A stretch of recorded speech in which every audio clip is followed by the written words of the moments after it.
ने कभी भारत का जो झंडा है, तिरंगा झंडा जो हमारी शान है, उसको कभी अपने कार्यक्रम में फहराने का काम नहीं किया। तो ये बाई नेचर, और बीजेपी है क्या, आरएसएस है। तो इन लोगों के नेचर में केवल जो मनुवाद की प्रवृत्ति है, जो एक जमाने में सामंतवाद हुआ करता था, प्रजा और राजा रियाया शब्द कहता था, वही हमको और आपको रियाया बनाना चाहते हैं और अपने जमींदारी जो थी इनकी, उसी जमींदारी को कायम रखना चाहते हैं। तो इन लोगों ने कभी संविधान को मानने का काम नहीं किया और वो संविधान की प्रतियां इन्होंने जलाई।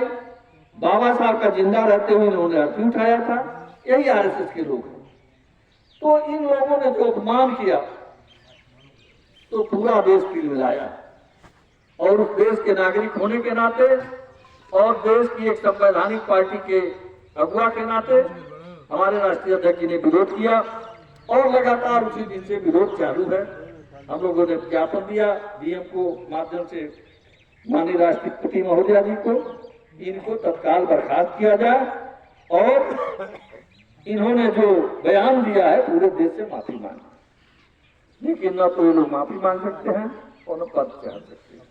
अब उसका एक ही रास्ता है जो लोकतांत्रिक तरीका है, जहां से सरकारें, भारत एक सबसे बड़ा लोकतांत्रिक देश है, कि इनको इस तरह से नहीं हटेंगे। इनको जो हमारा अधिकार मिला हुआ है उस अधिकार का प्रयोग करके, और हमको इन्हें जब तक हटाएंगे नहीं तब तक आप देख रहे हैं कि किस तरह से जो हमारा संवैधानिक अधिकार, जो समता समाज में जो गैर बराबरी बांटने का जो तरीका है, आरक्षण बाबा साहब ने जो दिया था, उस आरक्षण पर भी ये लोग कुटाराघात कर रहे हैं।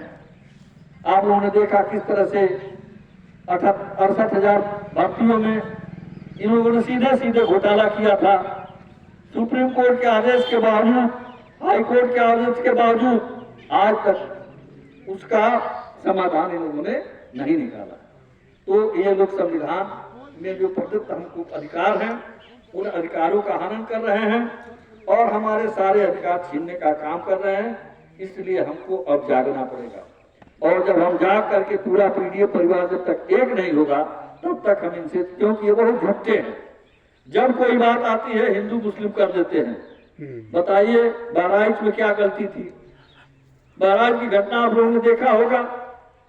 जानबूझ करके इन लोगों ने आरएसएस के कार्यकर्ता को घर पर भेज दिया, मारा भी नहीं लोगों ने। ये निश्चित रूप से जब जांच में आएगा तो मारने वाले भी यही है उसको, ताकि दंगा भड़के।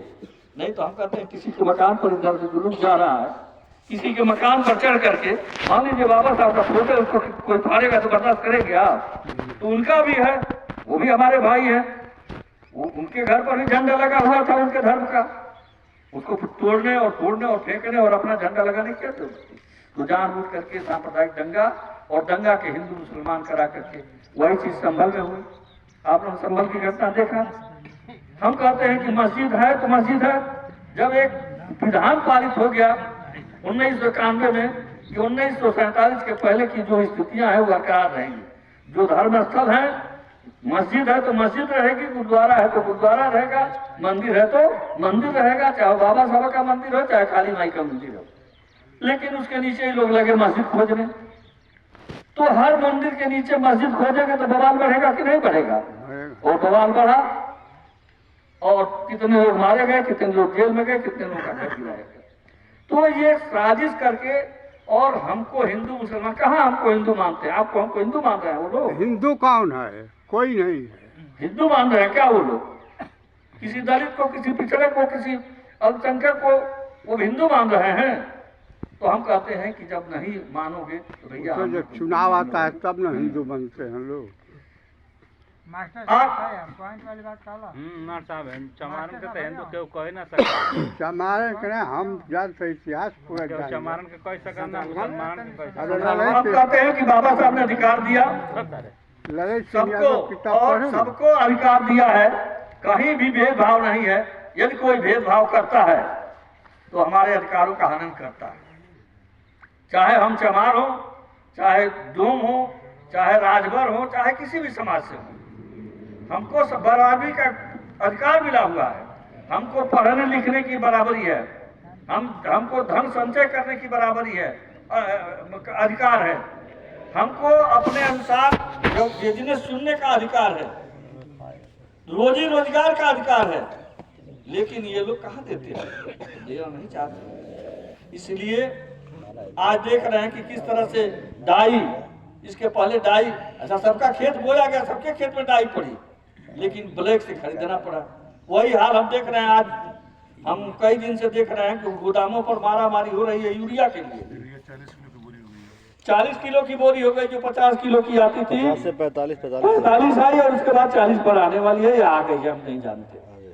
आप धान खरीद पैदा कर रहे हैं, कहीं क्रय केंद्र पर धान खरीदा जा रहा है, कहीं नहीं खरीदा जा रहा है, वही बिचौलों के माध्यम से वही धान फिर वहीं पर जा रहा है। तो नहरों में पानी, बिजली का हाल आप देख ही रहे किस तरह से छापामारी करके। अभी मैं परसों हमारे गांव में छापा पड़ा था और कई लोग कहे कि हमारा कनेक्शन काट दिया गया। फिर मैंने बात किया, संजोग से घर पर था, हमने कहा क्या तमाशा कर रहे हो, क्या करोड़ का बिल बाकी है। कहा कि जी पास 15,000 है, किसी का 20,000 है। हमने कहा जिसका लाखों का है काट रहे हो, काटो और भागो और छोड़ दो, इनको अवसर दो, समझ दो। ये बिजली जमा करेंगे, बिजली की बिल 500 आएगी कि 200 आएगी कि 5,000 आएगी, कोई ठिकाना नहीं है, सबको मालूम है। तो यह सरकार सिरिंज लगा करके खूब चूस रही है और जीएसटी के माध्यम से, बिजली बिल के माध्यम से, खाद के माध्यम से यह सरकार लूटने का काम कर रही है। हम आपको सजग होना पड़ेगा। इसके पहले अखिलेश यादव की सरकार थी, ट्यूबवेल का पानी फ्री था। बिजली बिल आप भी दिए होंगे, हम लोग भी देते थे, चाहे कुछ भी जलाने। 210 रुपया आता था गुड्डू बाबू, 210 रुपया आता था और किसी का कनेक्शन नहीं काटा जाता था। जमा कर रहे हैं तो, नहीं जमा कर रहे हैं तो, न किसी का ट्यूबवेल 2 हाथ पावर का मोटर के बिल उठाई जाती थी। लेकिन आज तो ये लोग केबिल और मोटर उठाने का भी काम करते हैं।